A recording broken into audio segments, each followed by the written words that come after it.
Hello, everyone. Today, a quick, clear breakdown of a big and surprising diplomatic move out of Washington that could reshape influence in the South Caucasus.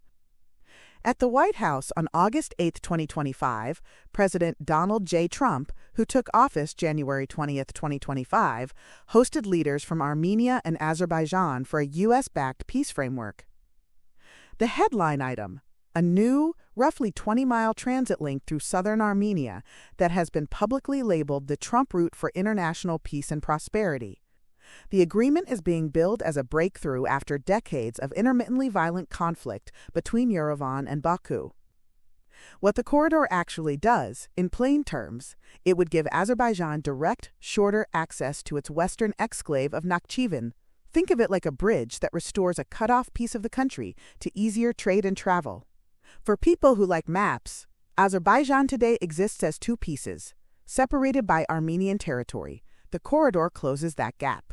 Hudson Institute senior fellow Luke Coffey explained the geography and why the route matters, both commercially and strategically. Why this matters to the United States and to Russia. The White House version of the deal grants the U.S. a leading development role for the route and places Washington at the center of a project Russia once tried to manage after the 2020 ceasefire. That earlier 2020 agreement, brokered with heavy Russian involvement, left transport links subject to Russian oversight. Critics now argue Moscow failed to implement or enforce a stable arrangement, and its standing in Yerevan and Baku has eroded since Russia's big focus on Ukraine. The new U.S. role is therefore read by analysts as a strategic opening U.S. presence on the ground where Russia had been the principal power broker. Expert takeaways in one line: this gives Washington leverage. Analysts from think tanks say the deal, if it holds, proves Russia's grip on its near abroad is weakening and lets the U.S. translate a diplomatic win into concrete influence, infrastructure, economic ties, and a seat at any future negotiating table for the region. John Hardy of the Foundation for Defense of Democracies put it bluntly: sidelining the old Russian role hands leverage to whoever constructs and controls the new connectivity. The caveats: what could go wrong? First, implementing a corridor through sovereign Armenian land is politically sensitive inside Armenia. Second, many questions remain about security guarantees, who actually builds and runs the route, and what it means for displaced people from Nagorno-Karabakh.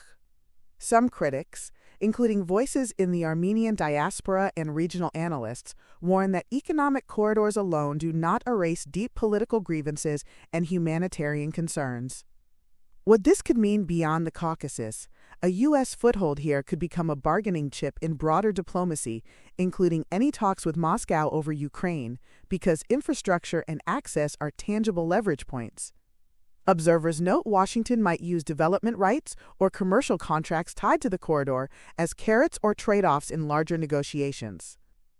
At the same time, Moscow is unlikely to welcome being pushed aside in a region it sees as strategically vital. Bottom line, the White House says this is a major diplomatic victory that opens trade and reduces a flashpoint of violence. Regional experts say it also hands the United States a real tool to influence outcomes and diminishes Russian sway.